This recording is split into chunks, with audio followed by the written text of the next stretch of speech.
बाहुबली को डायरेक्ट करने वाली इंडिया के नंबर 1 डायरेक्टर एस राजामौली ने बाहुबली का अपना एक इमेजिनरी वर्ल्ड बनाया है। वो हमेशा से ही इंडियन माइथोलॉजी से इंस्पायर होते हैं और इतिहास की कुछ बातों को अपनी फिल्म में अपनी सोच के हिसाब से लाते हैं। ऐसा ही बाहुबली में भी हुआ। कुछ ऐसी बातें हैं जिससे ये पता चलता है कि बाहुबली की कहानी महाभारत से इंस्पायर्ड है। सबसे पहली वजह तो भाइयों का राज सिंहासन के लिए युद्ध जो कौरवों और पांडवों के बीच भी हुआ था। उसके बाद जब देवसेना की इज्जत का सवाल आता है तब बाहुबली सामने वाले का गला काट देता है। ऐसा ही जब द्रौपदी का चीरहरण हुआ था तब पांडवों ने महाभारत का युद्ध कर दिया था। उसके बाद तीसरी वजह है बिज्जल देव का किरदार मामा शकुनी के किरदार के जैसा है। उसी ने भल्लाल देव को बाहुबली के खिलाफ भड़काया था, जैसे मामा शकुनी दुर्योधन को पांडवों के खिलाफ करते थे।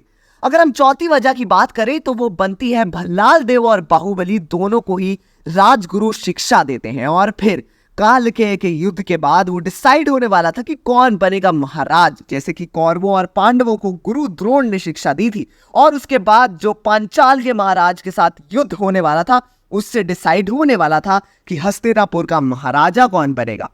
अब आते हैं आखिरी और पांचवी वजह पर, जो है कटप्पा का किरदार भीष्म पितामह से बहुत मिलता है। दोनों ही अपने वचनों में बंधे हैं और अपनी जान देने के लिए भी तैयार हैं।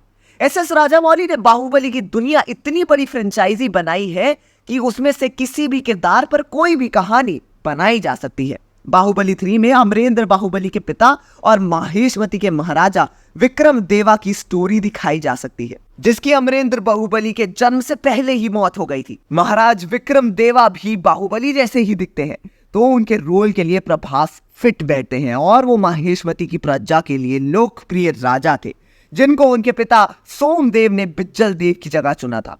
हालांकि बिज्जल देव विक्रम देवा से बड़े थे, लेकिन वो एक लालची इंसान थे और इसी वजह से उनको नहीं चुना गया था। बाहुबली 3 में उनकी कहानी आ सकती है कि कैसे वो माहेशमती के सिंहासन के योग्य बने और उनकी लाइफ कैसी थी। साथ ही शिवगामी अमरेंद्र बाहुबली की माँ, इन सब की मुलाकात कैसे हुई और शिवगामी ने बिज्जल देव से शादी क्यों की, ये सारी कहानी होगी। और साथ ही हमें ये भी दिखाया जा सकता है कि कहीं महाराज विक्रम देवा की मौत के षड्यंत्र से बिज्जल देव का हाथ तो नहीं था।